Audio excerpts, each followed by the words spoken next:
Boa noite. Vamos ficar de pé, dar início à nossa escola bíblica com um hino do nosso pastor Zé António Sousa. Como se fala da graça, a palavra que eu tenho, que é a palavra de ordem, é obrigado. Não sei dizer outra coisa. Gratidão. Gratidão.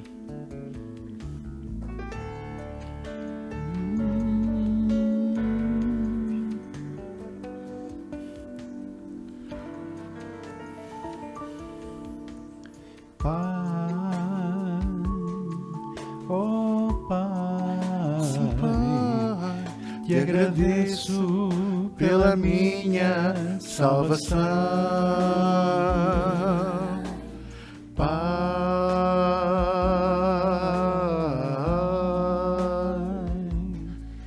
Te agradeço pelo sangue derramado. Obrigado, pois da morte me livraste. Tu me deste a mão e me levantaste. Obrigado, Pai, pela vida eterna. Obrigado, Pai, pelo teu amor.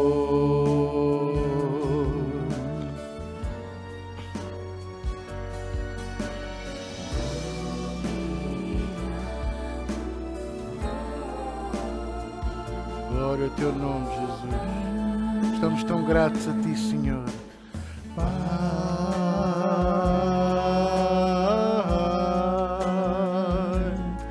Te agradeço por teres vindo em mim morar, Pai, oh Pai. Te agradeço por seres tu a governar. Obrigado pelo grande privilégio, pela honra de ser um filho teu.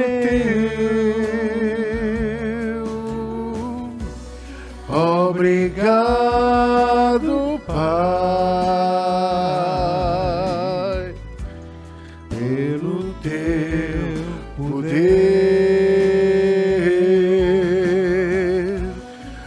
Obrigado, Pai. Sou um novo ser, Pai.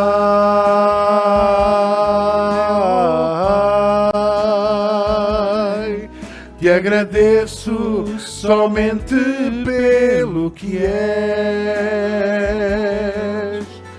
Pai, oh Pai. Te agradeço por poder olhar para ti. Obrigado, és tão bom para mim. Oh Pai, como eu te amo. Obrigado, Pai, por estar contigo. Obrigado, obrigado, Pai. Sim, Tu és meu amigo.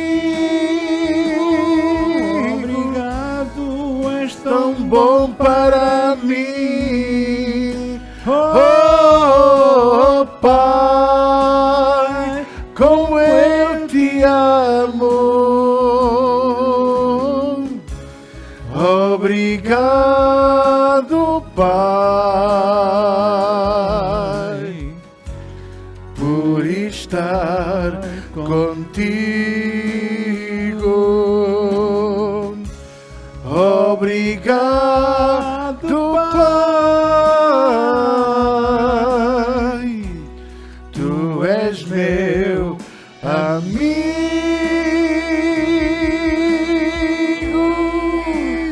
Aleluia! Oh, bendito seja o teu nome, Senhor. Obrigado, Pai, Aleluia. Aleluia. por tudo o Pai. que fizeste por nós, Senhor. Obrigado, Jesus. Rudes são as nossas palavras, Senhor, para poder descrever tanta graça, tanto amor, tanta misericórdia, tanta compaixão, tanta bondade, Senhor, que há para com aqueles que tu escolheste, para com aqueles que tu designaste, para com aqueles que tu separaste, chamaste, adotaste, redimiste, justificaste, Senhor. É verdade, Senhor. Muito obrigado, Pai. Nós não fizemos nada para merecer isso, mas te aprovo, Senhor.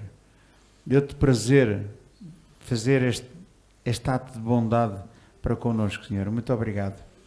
Obrigado, Pai, que nós nunca nos elevemos acima daquilo que nós efetivamente somos, mas que nós mantenhamos sempre esta atitude de humildade na nossa vida, no nosso coração, no nosso ministério, no nosso falar, no nosso andar, em nome de Jesus. Obrigado pelo teu perdão amoroso nas nossas vidas. Um perdão que sempre restaura, um perdão que sempre acredita e que nunca desiste de nós, Senhor. Aleluia. Um perdão que está sempre preparado para lavar as nossas vestiduras, Senhor. Bem-aventurado é aquele que lava as suas vestiduras no sangue do Cordeiro. Maldito o homem que confia no homem, maldito o homem que confia em si próprio e que faz da sua carne o seu braço mortal. Mas bem-aventurado aquele que confia e descansa em ti, Senhor, em nome de Jesus. Nós entregamos, Senhor, a ti toda a honra, toda a glória, todo o louvor da qual só tu és digno, em nome de Jesus. Obrigado, Pai. Amém. Obrigado, Amém. Pai. Amém. Amém, glória a Deus. Aleluia. Podemos sentar.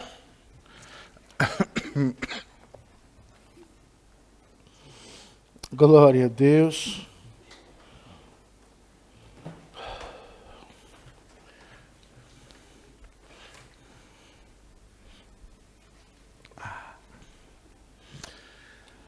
Glória a Jesus.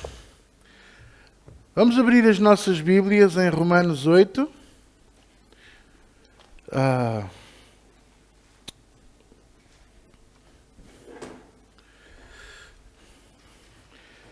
Estamos a... Olha a tua mala. Estamos na aula de escola bíblica. Por aqui, uma cadeirinha.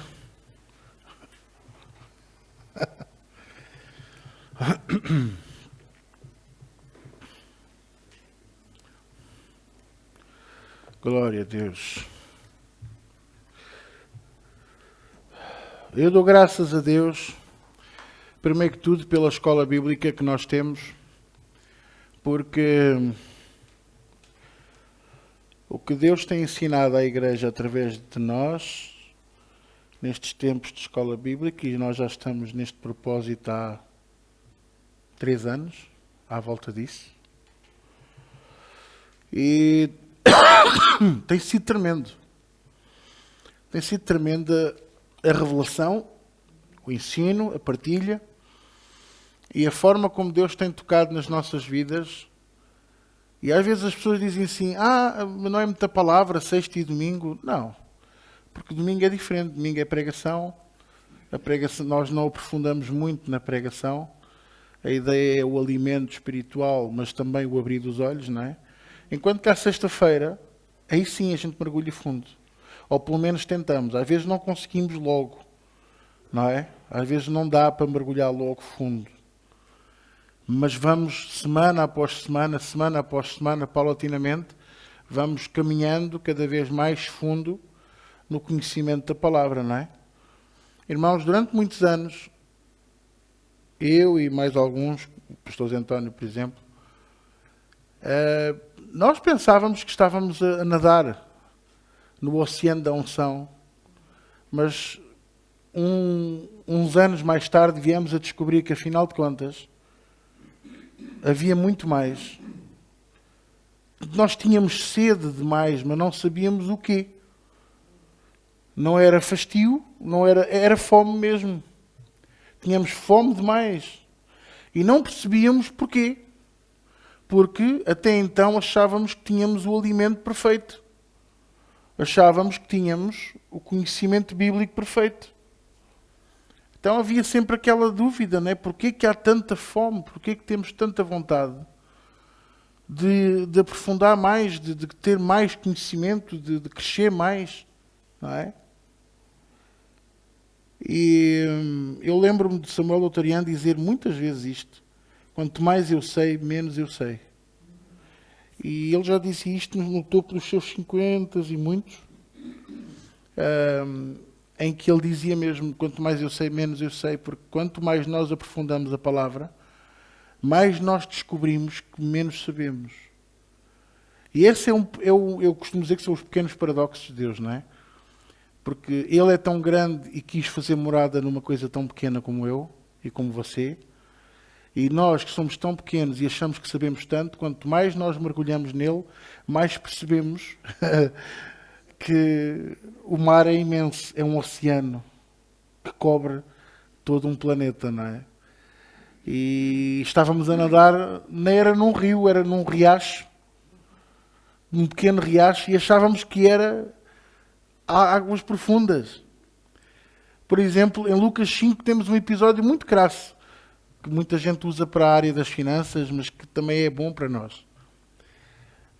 Jesus pegou no barco de Pedro e foi pregar o Evangelho, não é? A multidão sentou-se na praia e ele sentou-se no barco. Às vezes as pessoas dizem: porque a água propaga o som. Não tem nada a ver com isso, era porque Jesus queria ver todos e não queria estar a ser pressionado para ir para dentro da água. Ninguém gosta de pôr os sapatos dentro da água, digo eu, não é? Nem que sejam alparcas. Então Jesus estava sentado no barco. E depois de pregar e despedir a multidão, virou-se para Pedro e disse: olha, faz-te ao mar alto e lança as tuas redes para pescar. E eles foram. E a Bíblia diz, não diz que foram para mar alto, diz que foram. E foram todos dentro de um barco. E lançaram uma rede, porque pensaram: ele não percebe nada disto, ele não é pescador, ele é pregador. E ele é que me vai dizer a mim: eu andei a noite toda a pescar e não apanhei nada, agora ele é que me vai dizer a mim o que é que eu devo fazer. É muito estranho, não é? O que é certo é que ele lançou a rede e o barco ia virando. O termo pique, ir a pique, o que é que a gente pensa, não é? Que a proa do barco ia em cima, não tem nada a ver. O ir a pique é a borda da água estar quase a entrar dentro do barco. Estão a entender? O peso da rede ia virando o barco. E não conseguiram pôr a rede dentro do barco. Porque a rede estava a romper. E então fizeram sinal aos companheiros que estavam na praia. Vocês já uma vez tentaram fazer adeus aos barcos que passam no mar alto? Quando eu era miúdo, e a gente ouvia de fundo, eu ia à praia, né, com os meus pais, e a gente ouvia pum, né? Víamos os barcos lá no fundo, a gente... Eles não nos veem. Porquê? Para já por causa da curvatura da terra. E o meu tamanho não se compara ao tamanho de um barco, de um petroleiro, de um cargueiro. Estão a ver? E por isso é que eu o vejo e ele não me vê a mim. Se eles mesmo... E o lago de Genezaré tem cerca de 23, 24 km quadrados. Ainda que tivessem ido para o mar alto, não conseguiam chamar os colegas que estavam à beira da praia. Então ele foi ali à beirinha. E mesmo assim Deus o abençoou. Às vezes nós pensamos que estamos no mar alto e estamos à beirinha. Estão a perceber? Nós precisamos ir muito mais fundo. Ir muito mais fundo. Entrar na verdadeira quarta dimensão. Para ter um relacionamento com Deus sobrenatural. O meu relacionamento com Deus tem que ser sobrenatural. Eu não sei quanto a si, mas eu falo por mim. Eu leio na Bíblia que um orou e veio fogo do céu, o outro orou e o lugar tremeu onde eles estavam. Os outros estavam à meia-noite a louvar a Deus. Dentro do cárcere interior veio um tremor de terra e abriu a prisão. Não é? A igreja estava a orar, o outro estava preso e o anjo foi libertá-lo. E eu pergunto, o que é que a nossa oração já fez parecido com isto? Ou Deus deixou de fazer estas coisas? Isto é porque nós não aprofundamos. Isto é porque nós não conhecemos Deus ao ponto de entrar na dimensão dele. Queremos que seja Ele a entrar na nossa dimensão. Esquecemos-nos que Ele está na nossa dimensão porque Ele é o Criador de tudo. Então somos nós que temos que o buscar. Buscai ao Senhor enquanto se pode achar. Não é, o Senhor te buscará. O coach de hoje em dia, os pastores de hoje em dia pregam. O Senhor te buscará. E centra o homem em tudo. O homem é o centro do coração de Deus. Porque Deus me ama, porque Deus me amou e continua a amar. E Deus fez tudo por mim. Deus continua a fazer por minha causa. E esquecem-se que Ele tudo o que fez, tudo o que disse, tudo o que faz, tudo o que fará é por causa dele próprio. Que não tende ninguém maior por quem jurar. Veja que Deus chega ao ponto de ver a nossa incredulidade. Que Ele chega a jurar por Ele mesmo. Tipo, espera aí, tu não acreditas em mim, então olha, eu que deixo de existir. Se isto que eu estou a dizer não se cumprir. É impressionante. Ele põe-se a Ele próprio em causa por causa da nossa incredulidade. E é porquê? Porque nós não buscamos, nós não oramos, nós não temos vontade de aprofundar. Porquê? Porque ao pensar em aprofundar, o que é que a gente pensa? Eu tenho que estar horas na presença de Deus. E isso é o maior erro que existe. Para eu aprofundar o meu conhecimento de Deus, eu tenho que viver diariamente com Deus. Eu tenho que procurar Deus nas coisas. Também não posso entrar na religiosidade. Não é? Você está a tomar um pequeno almoço e um esquilo passou à frente de si e você diz, é Deus a falar para eu me levantar e ir embora. Não é?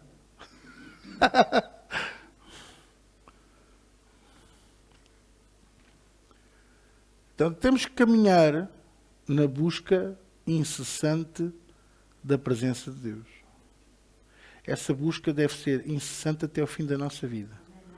E ainda que tenhamos um pouco da presença de Deus, ainda não é ao ponto da sua cara brilhar para você ter que pôr um véu sobre a sua cara. Então, enquanto isso não acontecer, temos que continuar a buscar.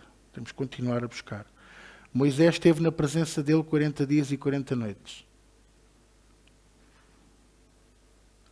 E foram 40 dias e 40 noites. Se calhar para ele não foram. Quando nós estamos na presença de Deus, o tempo deixa de fazer efeito. Eu tenho várias experiências na minha vida, igreja, que eu já tive com Deus, em que cá fora passaram-se horas e para mim parece que foram minutos. Eu não consigo explicar isto. Houve uma vez, há muitos anos atrás, numa reunião que eu estava a ministrar, o Senhor levou-nos só a estarmos em louvor e adoração ao nome dEle, em louvor e adoração ao nome dEle, louvor e adoração ao nome dEle, e parecia que tínhamos cantado 2, 3, 4 hinos, estávamos se calhar há 30, 40 minutos em adoração, a reunião começava às 5, eu olhei para o relógio e eram 10 para as 8. E ninguém deu conta que fomos arrebatados na presença dele, porque geralmente as pessoas cansam-se, sentam-se, começam a olhar para o relógio, a barriga começa a dar a horas, não é? Começamos a ter fome, e começamos a pensar, vou fazer isto, vou fazer aquilo, amanhã tenho que pagar aquilo, tenho que estar às tantas horas no trabalho. Só começa a dispersar-se, começa a perder a concentração. Naquele dia nada disso aconteceu. Quando eu olhei para as horas, e eu detesto olhar, eu uso sempre relógio, eu detesto olhar para as horas no relógio. A pior coisa que pode haver é você estar a ouvir um pregador e ele fazer assim. Olhar para as horas e bater. Será que morreu o maquinista? Não é? Parece que o tempo não anda e a pessoa está ali aflita. Detesto.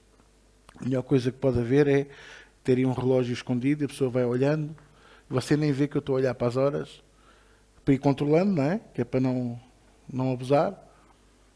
E quando eu olhei, eu pensei assim, aquilo não pode estar bem. E comecei a olhar para a primeira fila e comecei a perguntar: que horas é que vocês têm? E todos tinham a mesma hora. Estava tudo chocado. Ninguém se apercebeu do tempo passar assim. Percebe? Por isso Moisés desceu do monte com as tábuas da lei e ele não disse: estou cheio de fome, vou comer primeiro. Estão a perceber? Quando nós estamos na presença de Deus, Ele nutre-nos. Tá? Nós não saímos da presença de Deus desidratados. Eu vou ser sincero. Quando nós ministramos a reunião, no fim da reunião, nós não estamos cansados. O cansaço vem depois. Quando saímos da presença dEle. Nem temos fome. Nem nada. E a sensação é, não é? A sensação que a gente tem até é tipo, parece que estamos anestesiados e estamos ali espetacular. Mas quando saímos da presença dele, então o corpo sente-se. Vem o cansaço, vem a fome, vem a sede, vem a quebra, dá-nos o sono. Estão a perceber? E é isso que eu quero partilhar convosco, porque nada disso é pelos seus lindos olhos. Nada disso é porque você merece. Nada disso é porque você toca muito bem, canta muito bem. Nada disso é porque você prega muito bem. Tudo isso é por causa da graça de Deus. Irmãos, uma das coisas mais fantásticas que a graça nos permitiu foi o entrarmos no Santo dos Santos. Coisa que antes estava apenas permitida ao sumo sacerdote. E sabe que a atitude do sumo sacerdote era de ir lá espargir o sangue do sacrifício sobre o propiciatório, que ao mesmo tempo era também o altar, o trono de Deus. É por isso que muita gente, ao criar deuses, cria sempre deuses com aspecto sanguinário, com um caráter sanguinário, pede sempre um sacrifício de sangue. Por isso é que quando Deus disse a Abraão: dá-me o teu filho, a primeira coisa que ele pensou é: vou cortar lá as postas e vou pô-lo no altar. Porque Deus está-me a pedir o filho. Mas Deus não lhe pediu para ele matar o filho. Mata o teu filho. Não, dá-me o teu filho.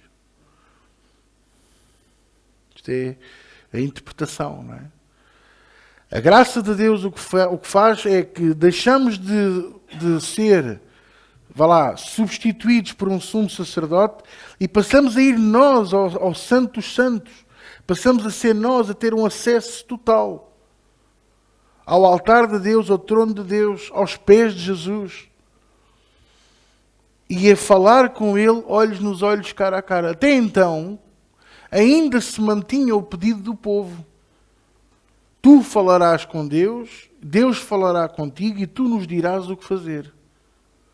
Isto durou milhares de anos. Para muitos casos ainda hoje acontece.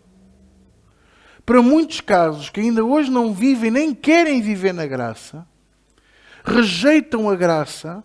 Porquê? Porque dá-lhes prazer manterem-se nas regras, nas leis. Irmãos, a graça não é por meritocracia, nem a salvação. Não há nada que Deus nos tenha para dar que seja por meritocracia. O que é quer dizer meritocracia? Por mérito. Por merecimento. Nós não merecíamos nada. Mas a graça nos dá de graça.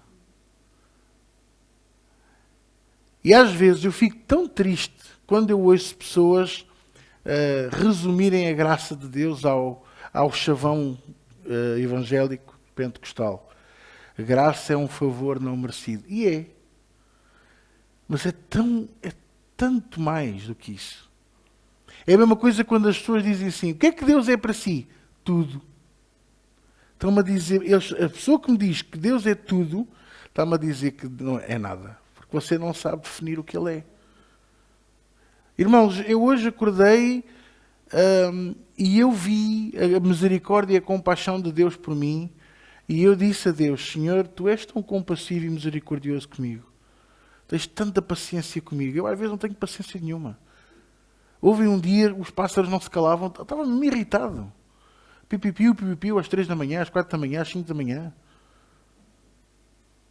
E hoje, por exemplo, eram 9 e tal, 10 e tal, depois de eu vir do centro de saúde, e opa, comecei a ouvir os passarinhos.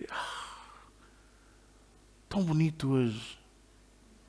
Não é? Impressionante. E Deus olha para nós e diz assim, epá, fogo, eu tenho que ter uma paciência contigo.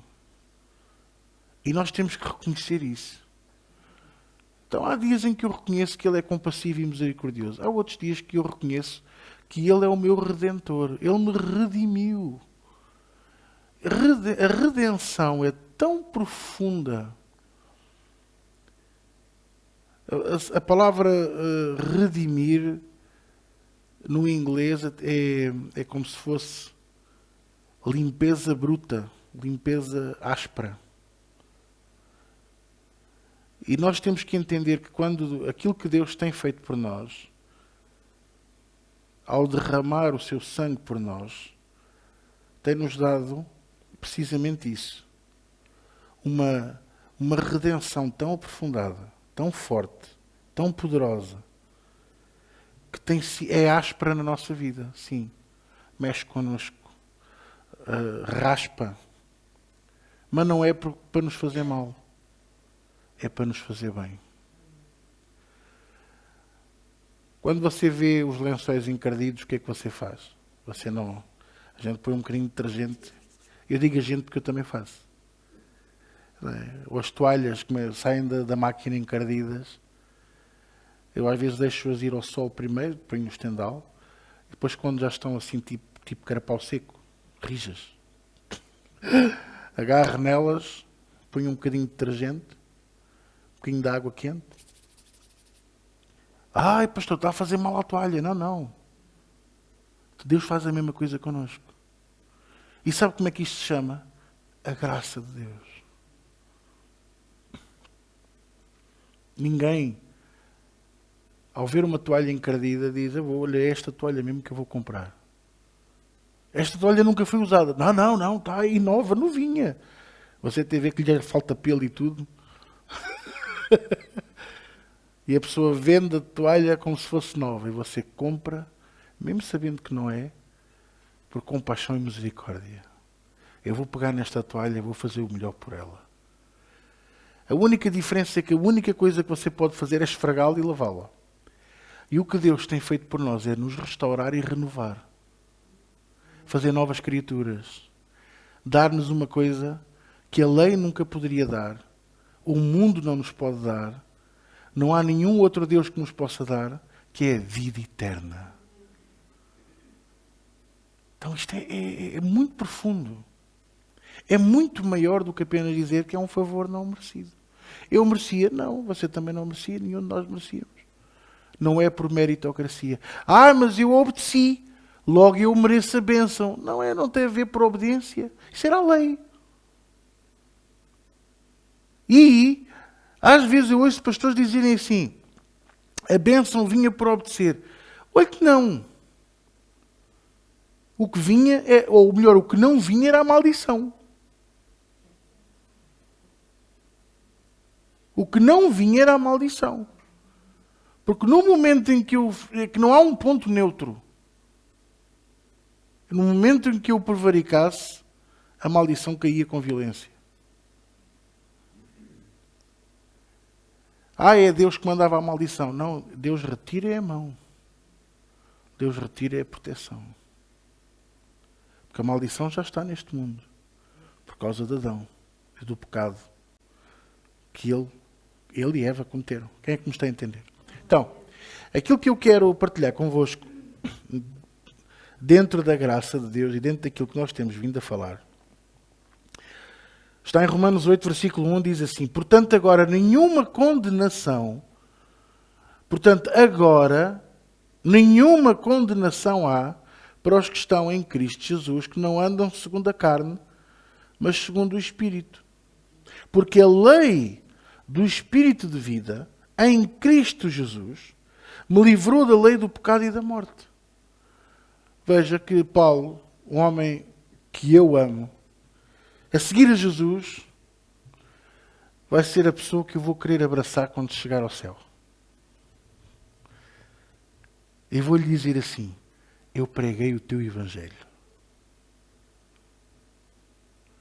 E se você se você ficou chocado por eu dizer o evangelho de Paulo, você tem que perceber que ele próprio disse o meu evangelho. Nós pregamos o evangelho dele, nós pregamos o nosso evangelho.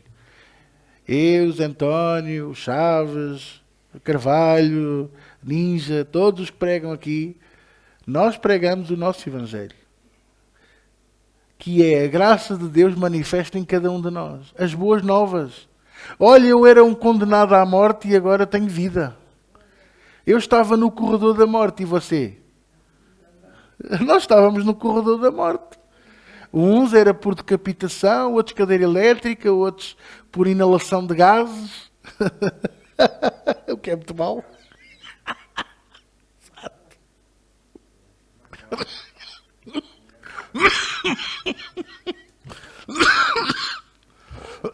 Outros por forca. Fosse como fosse, não é?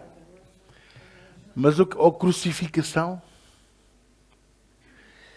Mas o que é certo é que Jesus pagou por nós. A morte dele foi suficiente pela nossa morte. Para que através da morte dele produzisse vida. Por isso nós podemos dizer que a lei do Espírito de vida, que estava em Cristo, estava e está em Cristo Jesus, nos livrou da lei da morte e do pecado. Como? Ele fez uma troca. Por isso é que eu lembrei no domingo uma frase que eu estava esquecida aqui. Com Jesus, tudo. Sem Jesus, nada. E aqueles que ainda hoje pregam que nós é que somos o centro de todas as coisas, que Jesus tudo o que fez, Deus tudo o que fez foi por nós, por amor a nós. Irmãos, é por amor a nós, mas é principalmente por amor a Jesus e por amor a Ele próprio. Para louvor da sua glória.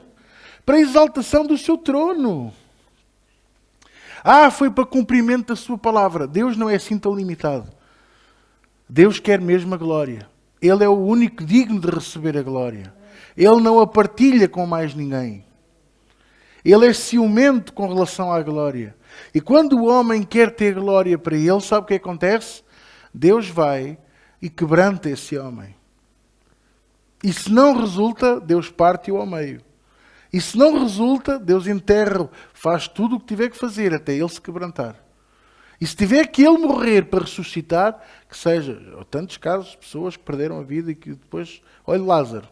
Porquê é que Deus permitiu que Lázaro estivesse 4 dias morto?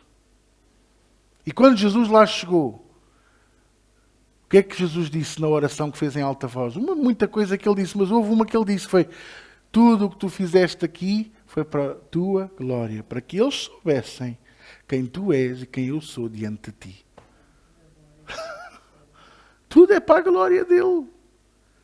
Então, não há condenação para os que estão em Cristo Jesus. Às vezes nós usamos isto, e eu costumo usar muitas vezes para explicar às pessoas que nós não temos que nos deixar condenar, nem temos que nos sentir condenadas por coisas, por situações, por pessoas.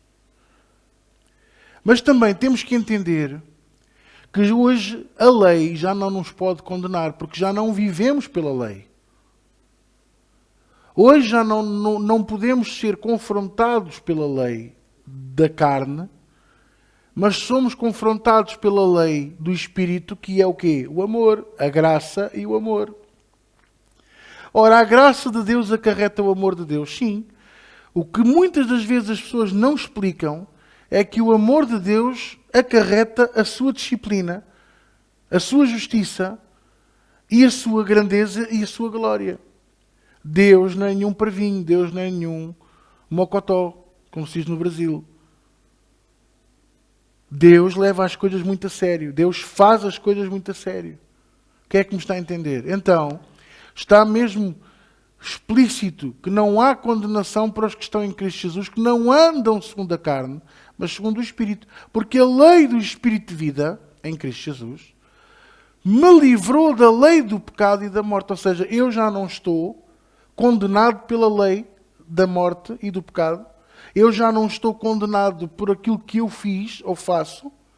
Eu estou vivificado pela lei do Espírito de vida que está em Cristo Jesus, porque depois de eu me arrepender dos meus pecados, eu restauro a minha vida diante de Deus e restauro o meu espírito diante de Deus. Foi uma das coisas das mais maravilhosas que Deus nos concedeu, foi a possibilidade de nós nos arrependermos dos nossos atos vis, dos nossos atos maus, e recebermos o perdão e a libertação que esse perdão nos traz, que é a libertação da morte, a libertação da condenação e a libertação de nós ficarmos fora da graça de Deus. Então é por isso que muitas vezes Paulo menciona que é graça sobre graça. Entre outras razões, mas esta é uma delas. Eu entro dentro da graça de Deus porque eu não mereço, mas porque Ele quer, e ao usufruir dessa graça, eu volto a ser posto debaixo da graça, porque apesar de não merecer nada por ser mau, Ele me dá todas as benesses que a graça inclui. Impressionante, não é? Porquanto o que era impossível à lei, o que é impossível à lei? A salvação. A lei era para condenação. Irmãos, vamos lá ver uma coisa. Vamos pôr isto de maneira mais fácil para vocês entenderem. Para aqueles que conduzem, e se houver um traço contínuo, você sabe que não pode fazer uma ultrapassagem. Porquê? Porque se você pisar o traço contínuo, vem a polícia e manda-o parar. E você vai ser multado. Verdade ou mentira? Pronto. Isso é viver debaixo da lei. O que é viver debaixo da graça? É eu saber que está lá o traço contínuo, e é eu saber que se eu ultrapassar, eu vou-me pôr a mim em perigo e aos outros, e vou perder, ou melhor, vou sofrer consequências mediante a minha ação. Então, na vez de eu viver com medo do que a lei possa fazer sobre mim, eu vivo a pensar que por amor eu não posso fazer aquilo. A lei diz, não matarás. Se eu matar, eu vou ser condenado. Verdade ou mentira? Mas a graça diz, não matarás, porque nós devemos de amar as vidas. Tenho que amar as pessoas. Se eu amo, não posso tirar uma vida. E quem diz, e veja que eu não estou a dizer matar um ser humano. Se eu amo, eu não posso tirar uma vida. E isto inclui animais. Vocês estão a entender? Então, é esta a diferença entre a lei e a graça. A lei condena-me.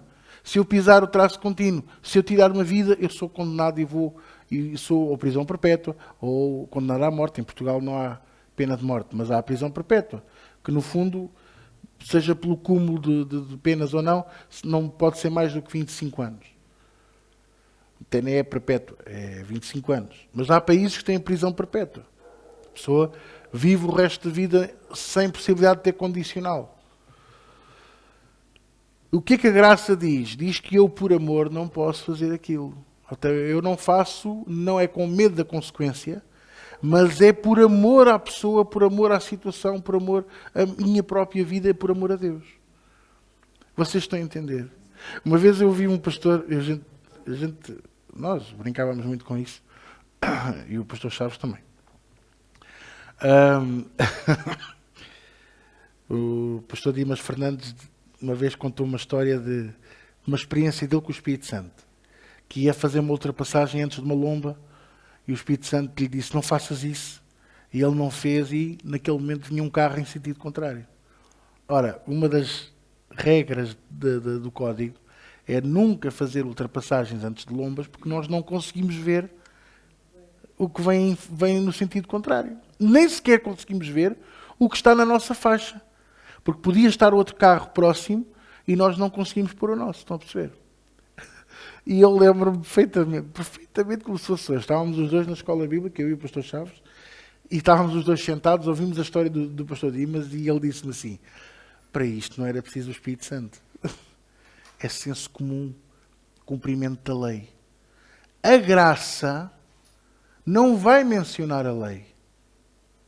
A graça vai mencionar o amor.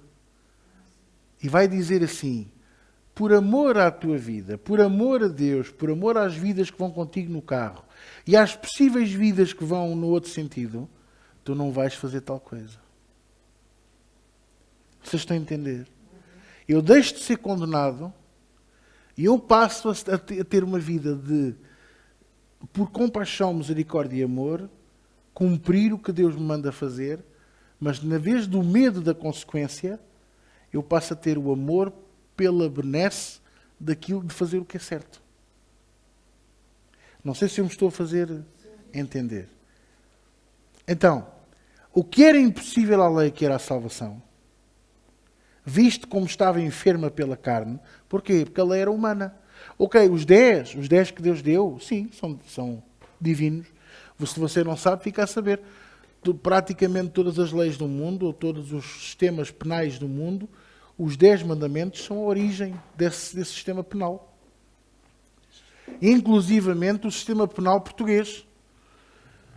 Os mandamentos, os 10 mandamentos que o Senhor deu a Moisés são a base, são o sedimento da nossa lei. Não é? Estão mencionados, exatamente, não são propriamente diretamente, mas está mencionado, estão diluídas na Constituição em vários artigos, em vários momentos. Isto para dizer o quê? Para dizer que a lei está enferma pela carne, sim, não os 10, mas todos os outros 603 preceitos que foram criados pelos homens. Porquê? Porque era para condenar, era para meter medo. Não ponhas os dedos na tomada porque vais morrer. Quantas vezes você disse isso aos seus filhos? Não te chegues ao fogão que ficas queimado. Não é? Ou outras coisas que os pais dizem. Não saltes na cama, cais e partes a cabeça. Estás aos pulos na cama, vais cair e partir a cabeça. Porquê? Porque é que temos tendência a dar a condenação? Porque queremos com o medo levar a pessoa a cumprir o que é certo. Era o que a lei fazia. A graça hoje mostra-nos outro caminho. Mostra-nos um caminho em que, na vez de eu viver no medo da condenação, eu tenho que viver na paz e no amor de cumprir o que é certo.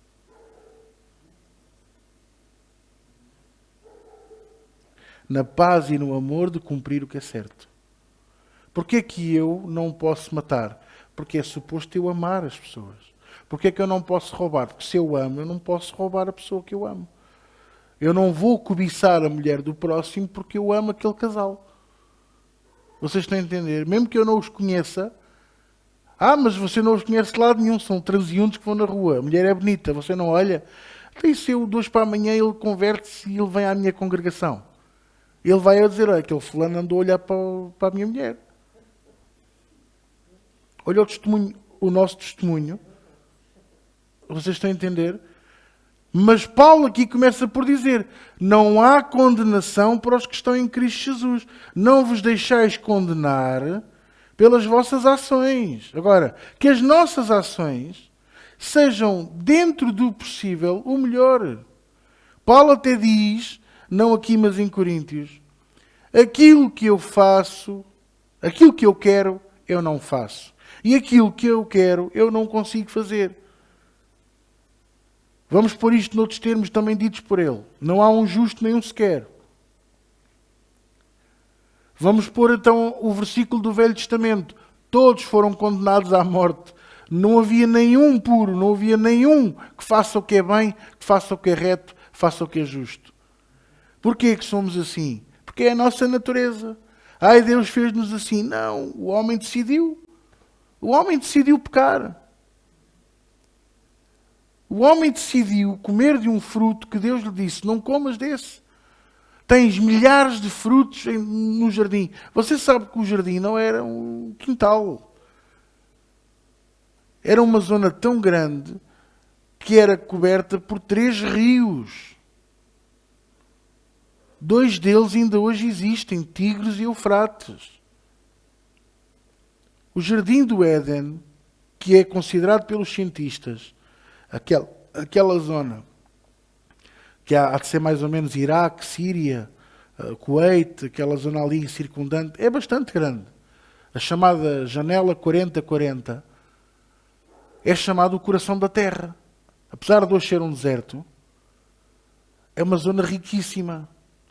Porque continuam a nascer plantas, continuam a nascer tâmaras, continuam a nascer grandes pomares de laranjas, laranjais tremendos, petróleo a dar com pau, rios subterrâneos.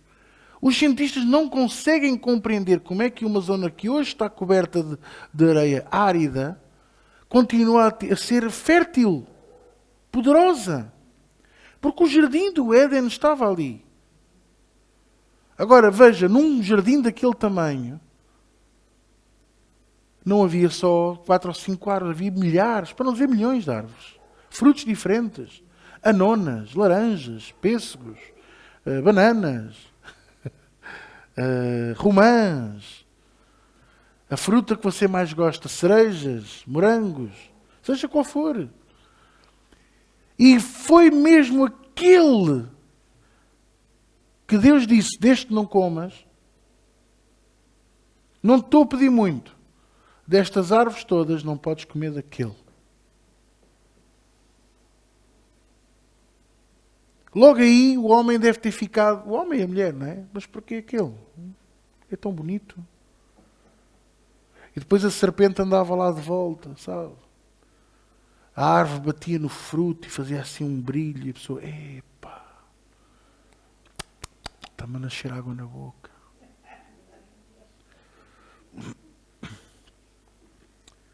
Depois as pessoas pensam que a serpente falava mesmo com a Eva. Olá Eva, estás boa? Não, a serpente estava lá. E como é que o homem ainda hoje fala connosco? O diabo fala connosco? Pensamentos. É naquele momento que vem aquele pensamento. Será que foi mesmo assim que Deus falou? E porquê? E porquê que é este fruto que Ele não quer? Porquê que Ele não proibiu, não é? Sei lá, as líxias, que é um fruto tão perigoso. E porquê que, não é? E a jaca, que é tão difícil de abrir. E isto, já pensaste? Pensa lá, Eva. E durou, se calhar, dias, meses, anos nesta conversa. A Bíblia não diz. Não foi de um momento para o outro. Por isso a traição do homem a Deus é maior. Porque Deus encontrava-se com o homem de manhã e à noite, ao nascer do dia e ao pôr do sol, e naquele dia, quando Deus lhe perguntou, onde é que tu estás? Como se Deus não soubesse. Não é? Onde é que tu estás? Eu estou aqui atrás desta moita, vi que estava nu, ouvi a tua voz, tive vergonha, tive medo. Isto mostra-nos o quê? Os olhos se abriram. Não, os olhos fecharam-se. E a partir daquele momento o homem deixou de conseguir fazer o que era certo. Se antes conseguia decidir o que era certo e o que era mau, se antes o homem tinha verdadeiramente livre-arbítrio, a partir do momento que pecou, deixou de o ter. Ficou escravo da decisão que tomou. Irmãos, faz-me lembrar quando nós compramos uma casa, não é? Compramos uma casa e assinamos, vamos para assinar o contrato e a senhora do banco ou o senhor diz assim, olha, está aí umas folhas, são umas 40, que dizem que isto vão ser 300 e tal prestações. E diz o valor de cada prestação e diz até que ano é que isto vai dar. Veja aí, hein? E a gente, não, está tudo bem, então. E assinamos sem ver. E depois, os primeiros 6 meses corre tudo bem, porque é exatamente o que estava lá no contrato. Mas depois, com a variação das taxas e dos juros, ao fim dos 6 meses, vem a 7ª prestação e já é mais alta. Mas não era o que estava aqui no papel. Isto é o diabo. Mas nós assinamos o contrato. Agora temos que sofrer a consequência. Por isso é que quando tomamos uma decisão, profunda na nossa vida, nós temos que medir tudo até ao fim. A Eva não mediu as consequências, porque ela não sabia quais é que eram, porque também ninguém lhes disse. Mas Deus tinha alertado. E como é que Deus alerta? Deus não lhe vai dizer... Hoje Deus fala assim, mas na altura falou, não comas daquele fruto porque eu não quero. E porquê que Deus não lhe explicou? Porque Ele é Deus, porque Ele é que é Senhor, Ele é que sabe, Ele é que é soberano. Eu não tenho que explicar a mim assim nada. Daí hoje como é que Deus fala? Deus diz assim, não faças isso porque vais levar à maldição. Olha, faz antes isto que é melhor. E porquê é que Deus teve que começar a falar assim? Porque estamos cegos. E precisamos da graça de Deus para nos abrir os olhos. E quando nós rejeitamos a graça de Deus na sua plenitude, estamos a rejeitar ter os olhos abertos. Então, facilmente somos condenáveis. Condenáveis porquê? Por nós próprios, pelos outros e pela lei. E porquê que aceitamos a lei? Porque quando estamos com os olhos fechados, achamos que a meritocracia é a maneira certa de ir à presença de Deus. Mas eu cumpri o horário. Eu trouxe a farda certa. Eu venho todos os domingos. Eu não falto uma reunião. Eu já ouvi esta conversa muitas vezes, pessoas que vêm ter comigo, vêm ter connosco e dizem, pastor, eu não percebo, eu não falto uma reunião, eu dou o meu dízimo. Eu faço 30 por uma linha. E é tão difícil ver a bênção de Deus na minha vida. Aquele fulano vem de vez em quando, e até vem sem tomar banho e tudo. Dá duas pataquadas na oração, não é? Entrega umas moeditas dentro do cesto e pumba, é logo abençoado. Porquê? É aqui que eu estou a chegar. Meritocracia não nos leva a lado nenhum. No trabalho, no seu emprego, sim. No mundo em que vivemos, sim. Mas este mundo jaz no maligno. E se fosse por meritocracia, nenhum de nós merecia a salvação. Se fosse por meritocracia, nenhum de nós merecíamos estar aqui hoje. Se fosse por meritocracia, nenhum de nós tínhamos recebido a salvação. Não éramos elegíveis. E é aqui que entra o grande segredo de Deus em nós.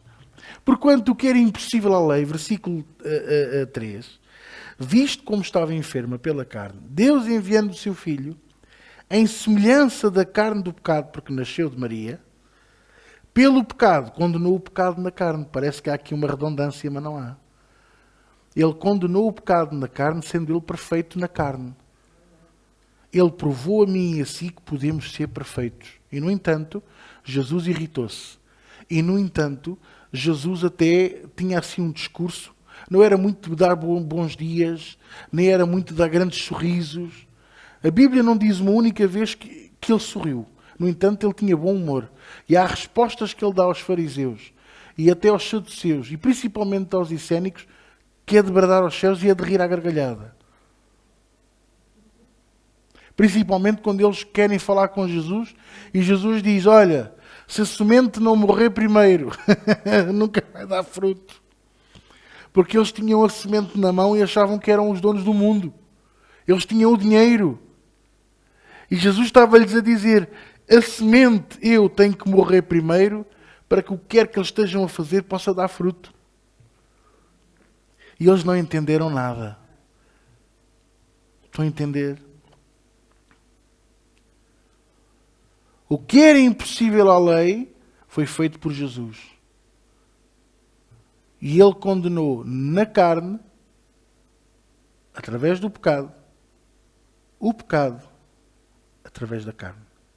Crucificando o seu próprio corpo na cruz, morrendo por mim e por si, sendo ele inocente, mas levando as culpas de todo o mundo, de todos quantos creram nele, de todos quantos o Pai escolheu, antes da fundação do mundo. E que há muitos aí que estão ainda por despertar. Muitos, digo-vos já, muitos que estão por despertar. Que ainda estão embrenhados nas coisas deles, nas coisas do mundo, nos prazeres carnais, nos objetivos. O meu objetivo agora é isto, é aquilo. Irmãos, olha, eu digo-vos uma coisa. Eu ainda hoje estabeleço a minha vida por objetivos, porque aquele que não estabelece objetivos é porque não quer crescer. Mas eu trabalho para eles. Você acha que eu peço a Deus isto? Eu não peço a Deus casas, não peço a Deus carros. Eu peço a Deus apenas que o Senhor me continue a amar. E que eu nunca me desvie da verdade. É a única coisa que eu peço ao Senhor diariamente. Que eu nunca me desvie da verdade, que eu pregue sempre a verdade.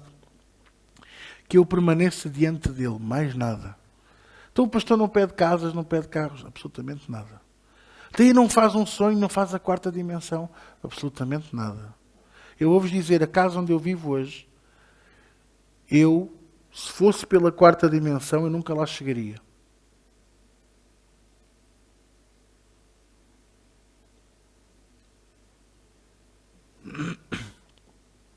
Porque eu vivia num T2, eu hoje vivo num T1. Só que este T1 onde eu vivo é maior que o T2.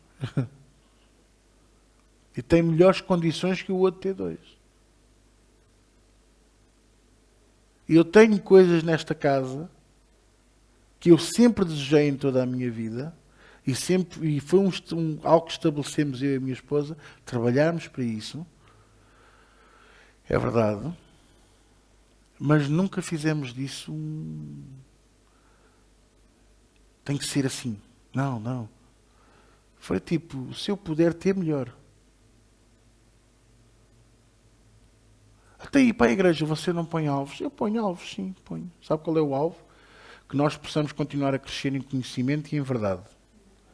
A crescer na graça de Deus e a viver nesta grande benesse que Deus nos dá através do seu grande amor e da sua glória manifesta em Jesus Cristo na cruz do Calvário. E que as pessoas venham ao conhecimento da verdade, que o Senhor nos dê a oportunidade de salvarmos muitas almas. E se isso implicar em encher a igreja, glória a Deus. Se não, eu vou continuar a pregar como sempre preguei. Eu prego para um como prego para 1000, com o mesmo entusiasmo, com o mesmo tom de voz, com a mesma força e com o mesmo ânimo. E quem está comigo desde o princípio sabe que isto é verdade.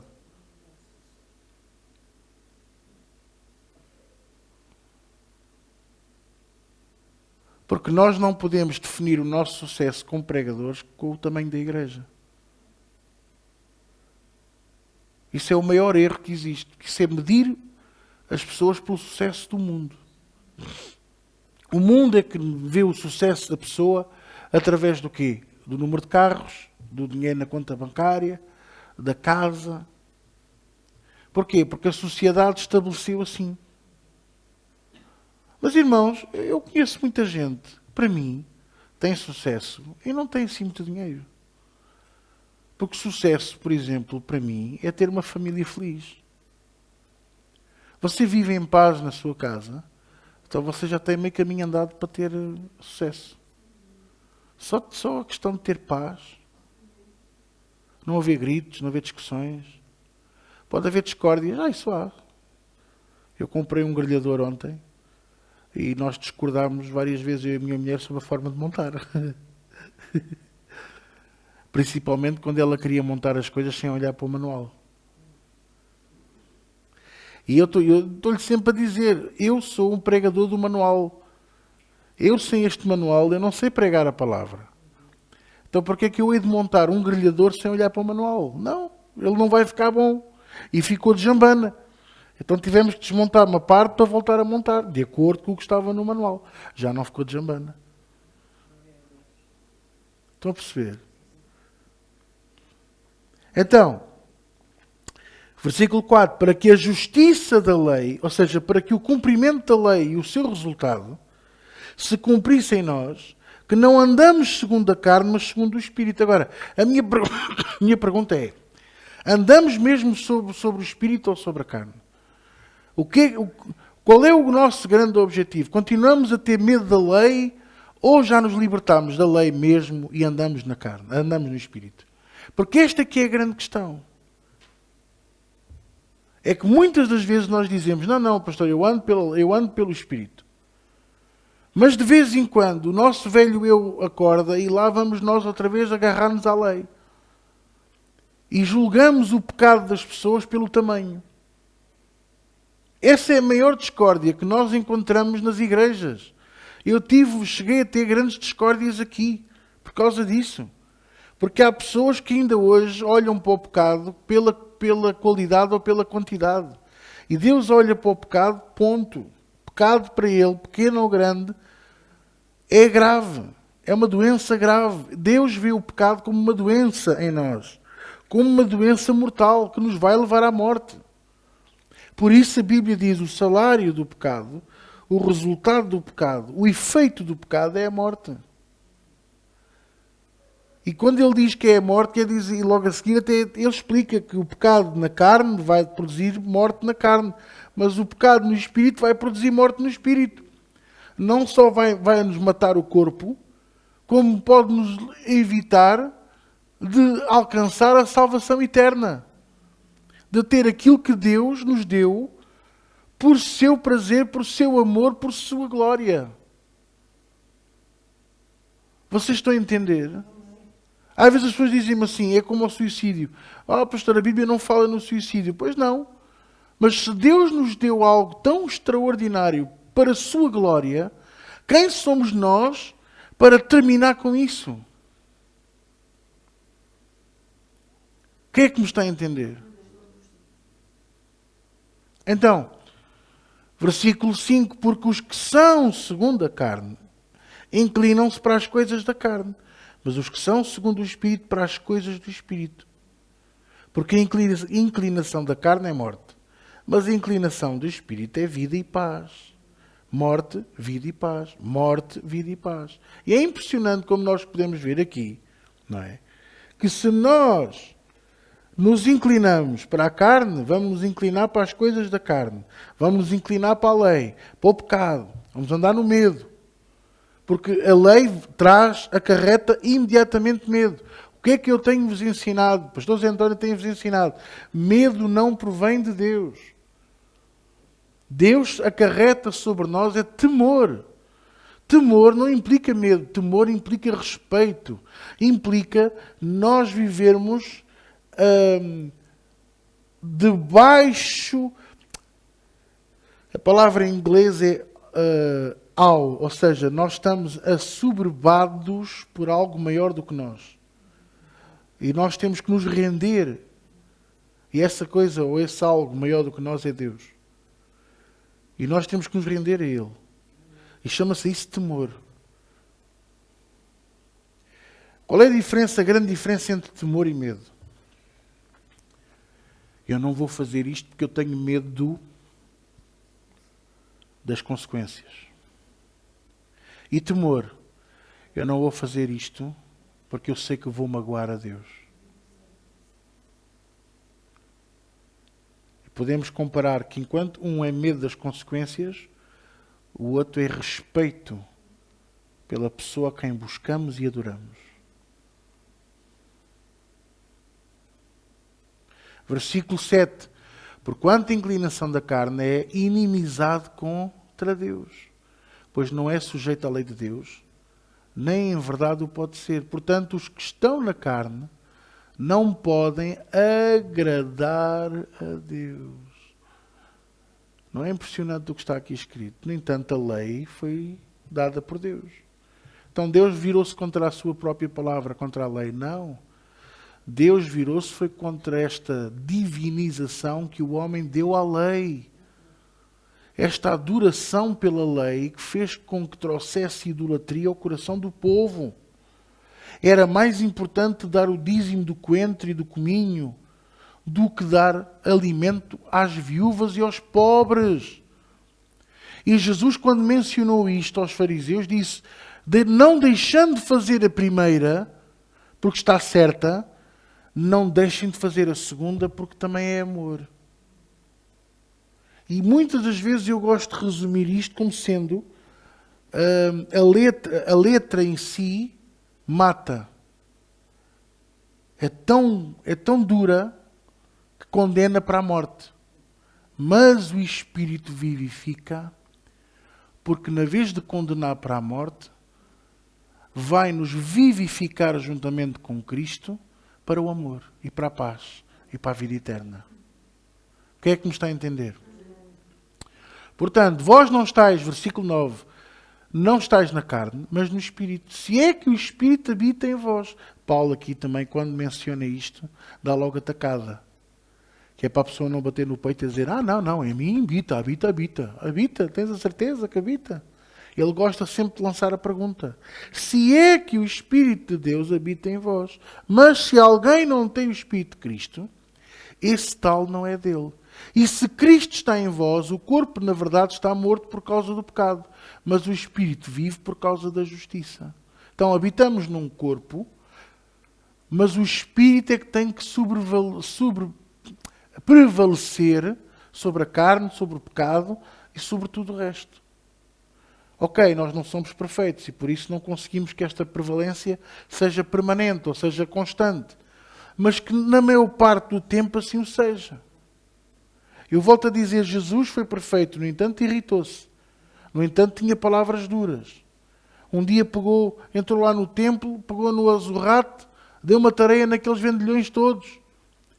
E depois o que é que Paulo diz? Irai-vos, mas não pequeis. O problema não está em nós nos irarmos com razão. O problema é quando nós nos iramos sem razão. Ou permitimos que o rancor suba ao nosso coração por causa dessa ira. Mas eu tenho razão. Este que é o início do pecado na ira.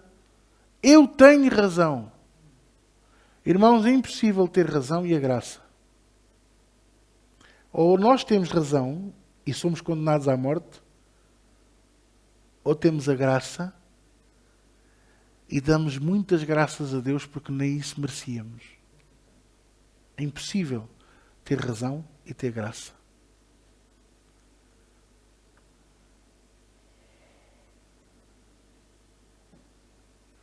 Amém? Versículo 14. Porque todos os que são guiados pelo Espírito de Deus, esses são filhos de Deus. Agora vejam o que é que diz o 15. Porque não recebestes o espírito de escravidão, para outra vez estardes em temor, mas recebestes o espírito de adoção de filhos, pelo qual clamamos Abba. E eu aproveito para ensinar que a palavra Abba significa pai. Por isso é que há aí uma vírgula entre Abba e pai. Às vezes os pastores que não sabem isto ensinam que é Abba pai. Abba pai significa paizinho querido. Não, Abba significa pai. Das músicas que eu mais gosto aqui do pastor Zé António. Por acaso é verdade. Não recebemos o espírito de escravidão, ou seja, já estamos livres da maldição da lei. Já estamos livres da escravidão que a carne nos traz. Porquê que a carne nos traz escravidão? Porque a carne nos traz medo.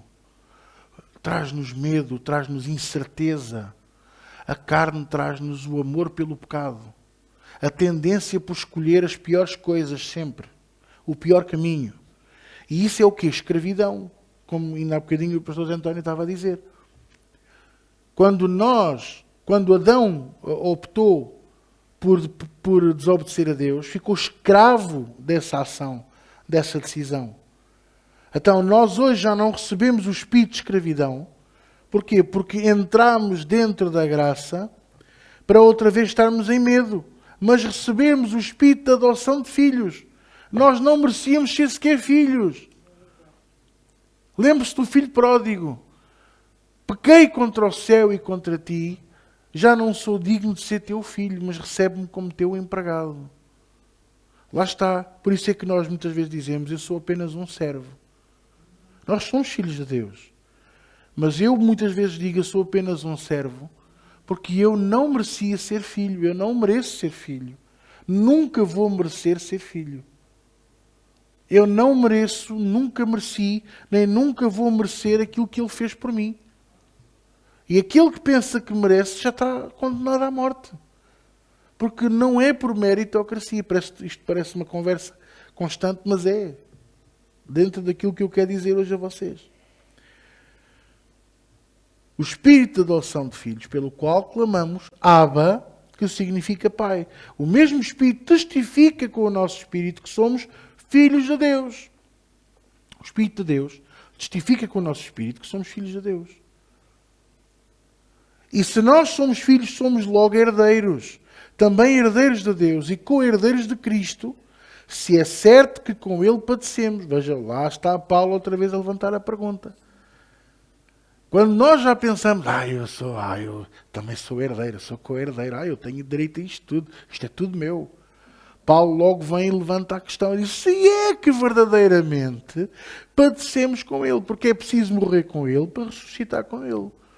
É preciso pormos a nossa carne no chão, o nosso caráter no chão, a nossa vontade no chão. É preciso matar o nosso eu, o eu velho, o ego.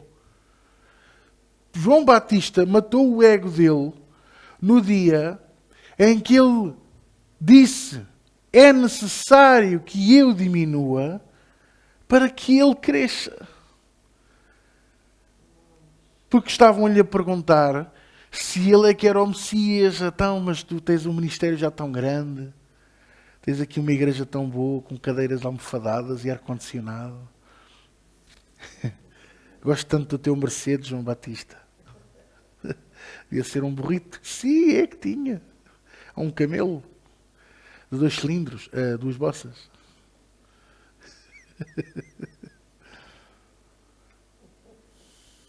É necessário que eu diminua para que ele cresça. Temos que matar o nosso ego. E ao matar o nosso ego, estamos a permitir que o Espírito de Deus testifique no nosso que nós somos filhos de Deus. Eu mato o meu velho eu, mato o meu ego, mato o meu caráter, mato aquilo que eu sou, para permitir que Deus seja o que Ele quer ser em mim e através de mim. É fácil. É canja, isso é que me aperta nas costas. Não, não é. Provavelmente vamos lutar com isso o resto da nossa vida. Mas é preciso nunca desistir. E é preciso nunca permitir que a carne volte. Por isso, Paulo até diz, se é certo que com Ele padecemos, para que também com Ele sejamos glorificados. Você quer ter a glória de Deus na sua vida? Então tem que morrer com Jesus primeiro. Mas eu sou inocente. Jesus também era. Vamos à cruz. Mas eu tenho razão. Jesus também tinha. Vamos à cruz.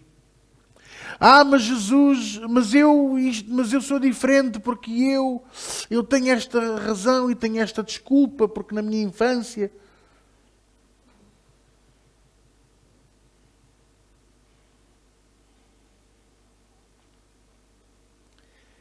Quem é que me está a entender? Então, não há condenação para os que estão em Cristo Jesus. Que não andam segundo a carne, mas sim segundo o Espírito. Entendemos que a lei só vinha para nos condenar e a graça vem para nos vivificar. Precisamos de entender também que o pecado nos escraviza. Porquê? Porque é uma decisão para a vida. Ora, se nós impedimos que o pecado habite na nossa vida, estamos a permitir que a graça tome esse lugar. E não tendo o pecado a viver na nossa vida, então o que é que toma o lugar? A vida de Cristo. Vida e vida com abundância. E qual é a minha grande luta? O resto da minha vida. Luta entre a carne e o espírito. Eu tenho que pôr a minha carne no chão. Eu tenho que pôr os meus achos no chão. Eu tenho que pôr as minhas manias no chão. Vocês estão a entender? Para quê? Para que a graça de Deus se possa manifestar na minha vida. E para quê? Para que nós possamos ser então chamados de herdeiros, co-herdeiros de Deus e com Cristo. Agora, não vai ser fácil. Pois claro que não. Paulo a seguir fala nisso. Paulo a seguir fala nas aflições que nós vamos ter. Paulo a seguir fala nas dificuldades que nós todos podemos ter. E que é importante nós as vencermos com a palavra de Deus. Caminhando na palavra de Deus, permanecendo, sendo perseverantes até ao fim.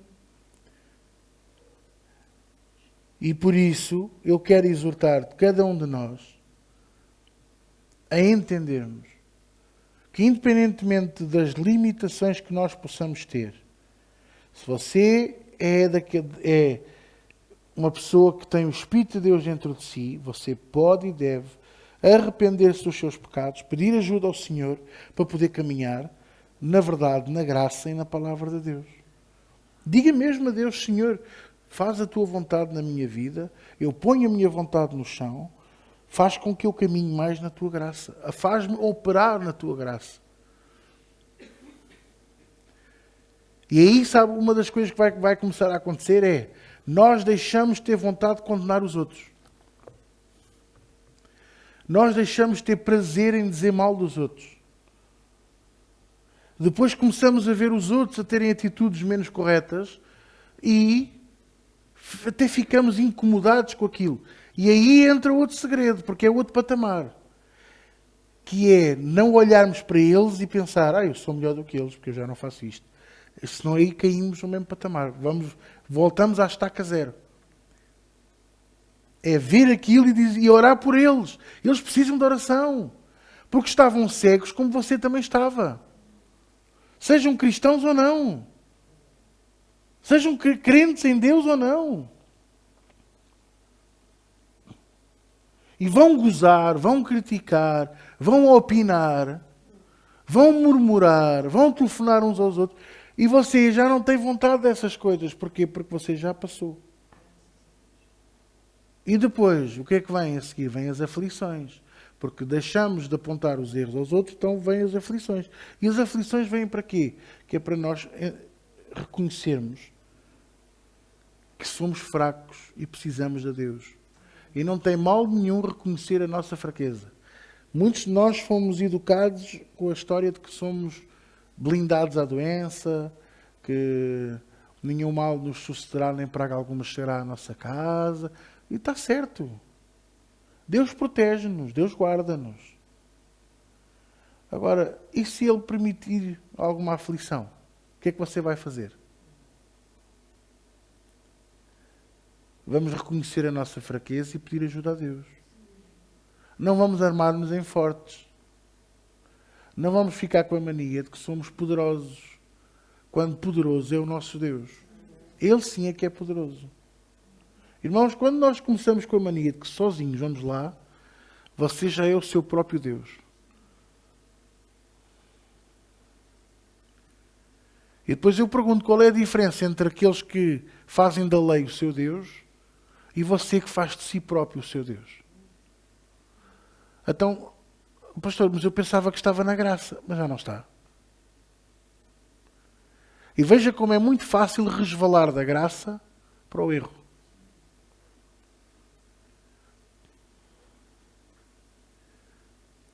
Então eu tenho que ter cuidado. E quando vier a aflição, pastor, o que é que eu faço? Eu reconheço a minha fraqueza diante de Deus.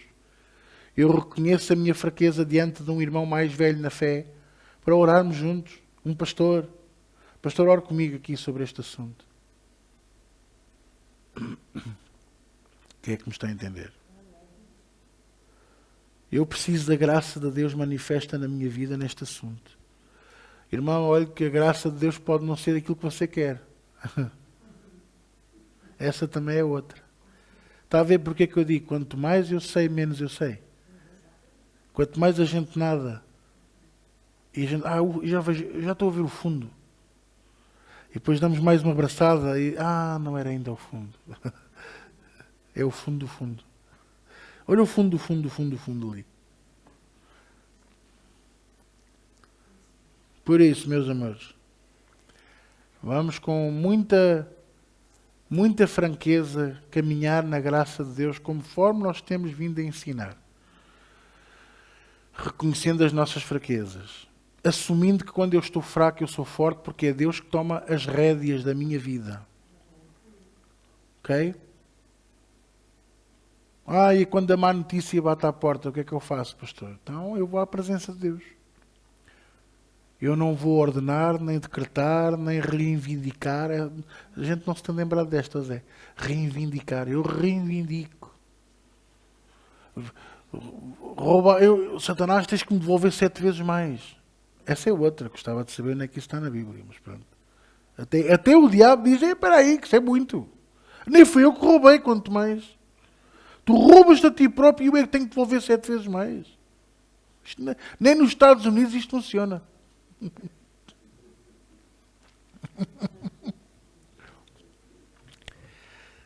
Por isso, eu espero que vocês me estejam a entender. Eu quis hoje dar assim uma coisa muito simples, mas focando em vários assuntos e vários temas da nossa vida pessoal e da nossa vida com Cristo, para que nós possamos chegar ao objetivo principal. Você quer ser forte? Então seja fraco. Agarre-se à graça de Deus. Seja grato por tudo o que Ele tem feito, tudo o que Ele tem dado, tudo o que Ele representa para nós, porque nós nunca teríamos acesso a nada disto se fosse por merecimento. Nunca teríamos acesso a nada disto, igreja. Eu nunca teria acesso. Olha, eu vou-lhe dar aqui um exemplo muito, muito crasso. Se fosse pela lei, eu nunca poderia ser pastor. O pastor Zé António nunca poderia ser pastor. A minha mãe nunca poderia ser pastora. Nem a Maria. Porque são mulheres. Sabe porque é que ele não podia ser pastor? Porque ele decidiu que não precisa da pilosidade na cabeça. E eu não podia ser pastor porque eu sou gordinho.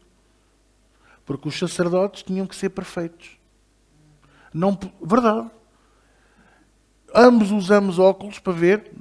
No dia em que começássemos a ver mal, éramos postos de parte da sequência dos sacerdotes. Porque eles não podiam ter problemas de visão. Tinham que ser perfeitos. Fisicamente perfeitos.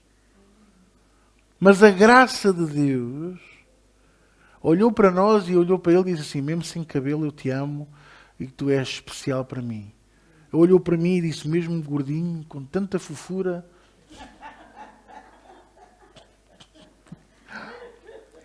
E você olha para si, você sabe os seus defeitos, você dá graças a Deus. Damos muitas graças a Deus, porque Ele nos escolheu. E quando eu estou fraco, então eu sou forte. E quando eu penso que estou forte, estou a caminhar, sabe para o quê? Para que o Senhor abra a porta a uma aflição, para me lembrar que eu só sou alguma coisa quando é Ele que está ao leme da minha vida. Porque nós sem Ele não somos nada. Nós sem Ele não somos nada. Você ouviu a música que nós cantámos no início, a música do pastor Zé António, Pai, eu te agradeço. A palavra, quando eu penso na graça, eu penso logo em gratidão. Penso logo em estar grato. Uma das expressões, em Espanha, eles, quando querem dizer obrigado Jesus, dizem graças. Graças. É tão engraçado que nós podemos usar a mesma expressão, parece que não tem o mesmo valor, mas digo-vos, graças, Senhor, pelo teu grande amor, por tudo o que tu tens feito por nós, que nós não merecíamos nada disto. Irmãos, o mundo está de mal a pior. O mundo está cada vez pior. Eu, só para terminar, quero mesmo só dizer isto. Eu, esta semana, fiquei muito chocado com muitas notícias que saíram. Eu não costumo ver telejornais porque eu fico muito perturbado. Há ali muita tendência, há ali muita coisa. Consoante o canal, consoante a direção de informação, ora pendem mais para a esquerda, ora pendem mais para a direita. Não há um que diga a notícia como ela é. Pronto. E um juiz em Évora que arrolou na sentença final que, como é que é o termo?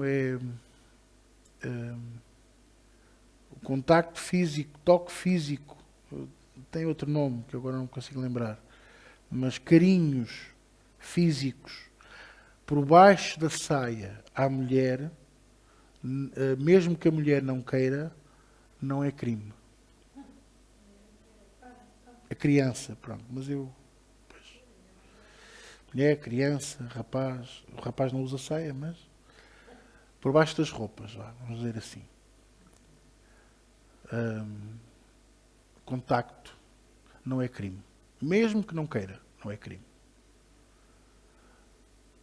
E quando nós chegamos a este ponto, ou então, por exemplo, eu esta semana vi uns programas no História, eu gosto muito do canal História, nós gostamos muito do canal História, e nos intervalos fomos inundados, tanto esta semana como na semana passada, no História, no Fox, com anúncios sobre LGBT, QI, HI, ZP, RLST, UVX+, eles agora inventam as letras todas. Tudo para ensinar às pessoas e forçar a aceitação. Portanto, para vocês terem uma ideia, agora, nós é que somos os estranhos, nós é que somos os aliens, porque nós é que somos os cisgêneros. Supostamente o cisgênero é aquele que sabe bem o que é se é homem, se é mulher. Mas depois há os transgêneros, coitadinhos, são os que não aceitam aquilo que lhes foi decidido à nascença. Portanto, tem uma pilinha, é homem. Mas eu não me sinto um homem, eu sou uma mulher. Se fosse no nosso tempo, um par de galhetas resolvia o assunto. Hoje não se pode bater nas crianças, porque, coitadinhas das crianças, não é? E é assim que vai o mundo. As pessoas dizem, é assim que vai Portugal. Não, não, igreja. É o mundo inteiro. Fala-se muito na corrupção, fala-se muito nas más decisões, mas você veja que não é só Portugal. Até era estranho se Portugal andasse a contraciclo. Porque não é isso que está no Apocalipse. Lá não diz que as nações serão todas alvo do juiz, menos Portugal. Quando eu ouço essas profecias malucas, falsas, de que Portugal é isto, Portugal, aleluia, Portugal. Essa Cindy Jacobs, que anda agora é Portugal outra vez na boca. Deve estar a contar cá para ganhar dinheirito. Deve estar a faltar na conta. Portugal, Portugal, Portugal, Portugal. Quando eu leio o Apocalipse, não diz lá que as nações se curvarão diante do Senhor para serem julgadas. E que delas virá os reis e os pequenos e os grandes e todos. Não diz que é todas, menos Portugal. Diz que é todas, ponto. Só as Islândias, Lesotos, Botões, todo, pequenino, Liechtenstein e grandes Estados Unidos e Rússias, todos te curvarão diante do Senhor e serão julgadas por Ele. E você não fica a pensar que tudo isto é inocente, só a crise aqui em Portugal. O combustível em Portugal está muito caro. O combustível está muito caro em todo o mundo. E não faz sentido nenhum porque o óleo não passa por lá. O que passa é o gás. Pela Ucrânia. Daí porque é que isto está tudo torcido? Porque o homem é ganancioso. O homem perdeu muito dinheiro durante a pandemia. Na máscara da sociedade, como é que se diz? De ser bonzinho e vai ficar tudo bem. Fizeram músicas, andaram de mãos dadas e nunca mais seremos os mesmos. Vamos sair todos destas pandemias muito diferentes e tal. Amigos, muita solidariedade. Assim que a pandemia acabou, que ainda não acabou, ainda há muita gente a morrer, mas parece que acabou, não é? O que é que você vê? Tudo a subir, preços, e todos a rirem, todos bem dispostos. E vão visitar a Ucrânia e quase que até dão um pontapé num crânio de um morto no chão. Coitadinho, estava no meio do caminho. Vá, sai daqui. E prometem todos o quê? Veja lá se há algum que diz assim, vamos pôr um ponto final nesta porcaria. Não. Prometem armas, que é para alimentar a guerra. Para alimentar a desculpa. O americano está todo contente, tem as fábricas todas a trabalhar a 110%. Não é? Enquanto há tiroteios nas escolas nos Estados Unidos, e houve, na vez de haver uma quebra na venda das armas, houve um aumento da venda das armas, não só dentro da nação, como para fora, porque o outro está a precisar de armas. E isto vai continuar assim, e vamos continuar a ser, sabe o quê? Protegidos pela graça de Deus. Porque se não fosse a graça de Deus, eu digo-vos, nenhum de nós já cá estaria. Porque Deus está tão farto desta maldade humana, desta hipocrisia, de toda esta porcaria, que a única coisa que impede neste momento já nem é Jesus, é a graça que Ele próprio estabeleceu. E como Ele não se nega a si mesmo, nem é filho do homem para que minta, nem para que se arrependa, Ele estabeleceu algo maior do que Ele quase, porque jurou por si mesmo, que é a graça.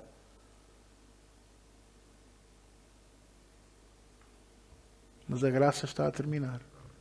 A era da graça está a terminar. Então, aqueles que, como diz a Bíblia em Apocalipse, António, não é? Aquele que está limpo, limpe-se mais ainda. Aquele que está sujo, suja-te, rola aí na porcaria, rola aí no chiqueiro com o porco. Não é? Agora propuseram para o acordo ortográfico, querem fazer um novo acordo ortográfico em Portugal. Portugal, língua portuguesa. Então querem propor os pronomes neutros. Portanto, é porque existe professor e professora. Eles acham que é injusto. Tem que haver um termo neutro. E não sabem como é que vão fazer, porque tem que ser com uma vogal. Eu gostava de saber é como é que vai ser com as palavras, por exemplo, motorista. Que pode se referir a um homem, mas a palavra é feminina. E agora? Vai ser motorista? Ou motorista? É uma tristeza isto tudo. E é tudo misturado. E depois sabem porque é que eu estou a dizer isto, igreja? Porque o anticristo está a conseguir, e é esse o objetivo dele, e porque Deus assim o permitiu, não é? Desfazer o princípio da família. E agora já está a desfazer o princípio do Evangelho, aguando, trazendo os coaches e os profetas da desgraça, e que no fundo só profetizam bênçãos, mas que nunca acontecem. Nunca acontecem. E muita coisa que eu poderia agora falar, mas não vale a pena. Eu acho que vocês já sabem o que é que eu estou a dizer. O que é que nós temos vindo a alertar. E nós porque é que estamos tão... Sabe porque é que estamos tão ávidos de ministrar a graça? Porque é a única coisa que nos pode salvar. Eu não tenho mais nada para vos dizer, eu não tenho mais nada para vos dar a salvação que não seja a graça de Deus. Não tenho. Não há nada que eu possa fazer para vos salvar. E o que havia para ser feito, Jesus já fez. E derramou sua graça sobre aqueles que a amarem, que a abraçarem. E aqueles que não a abraçarem, sabe o que é que lhes vai acontecer? Vão andar enganados, cegos, até ao dia em que todo o olho será desperto. É que vai haver uma altura em que vai haver um despertamento global. E aqueles que andaram a vida toda errados vão chorar amargamente. Uns vão se virar contra Deus. É o que está no Apocalipse. Muito poucos vão ficar quebrantados, mas o resto vai se virar tudo contra Deus. Vão dar razão ao anticristo. Que ele próprio há de ser representante dessas famílias disformes.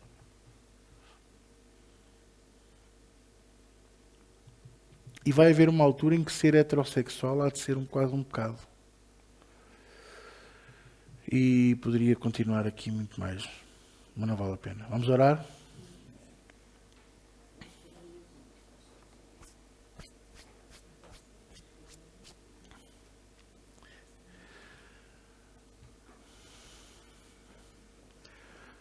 Paizinho, nós te amamos. Te agradecemos por tudo o que tu tens feito por nós. Não merecíamos nada, Senhor. Não foi, nada do que tu fizeste foi porque te tínhamos pedido sequer. Não há nada que tu faças, Senhor, na nossa vida ou na vida de terceiros, que seja porque te pedimos. Nós pedimos-te muita coisa, Senhor. Nós te rogamos muita coisa. Mas tudo o que tu fazes e tens feito é por tua vontade e por tua e única e exclusiva vontade. Por isso, como teu servo, que é só apenas isso que eu sou, eu te quero pedir, faz a tua vontade. Cumpre a tua vontade, Senhor. Cumpre até ao fim. Dá-nos força para perseverar até ao fim. Dá-nos capacidade para chegarmos ao fim, agradando-te em tudo, frutificando em toda a boa obra e crescendo no pleno conhecimento da tua palavra, abraçando a graça, Senhor, a única coisa que nos pode salvar, que nos dá a vida eterna, que nos faz estar perto de ti, Senhor. Abre os nossos olhos da mente e do espírito, Senhor. Abre os nossos corações, Pai. Dá-nos fome e sede de Ti para que nós possamos aprofundar o nosso relacionamento contigo. Para a Tua eterna glória, no nome de Jesus. E nesta noite, Senhor, conduz-nos até casa em paz e segurança, para que nós possamos, Senhor, chegar cheios da Tua glória até às nossas casas, derramando essa glória e essa unção sobre os outros que vivem connosco. Em nome de Jesus. E todos dizem comigo? Amém. Glória a Deus. Até domingo. Venham cedo, senão ficam sem lugar.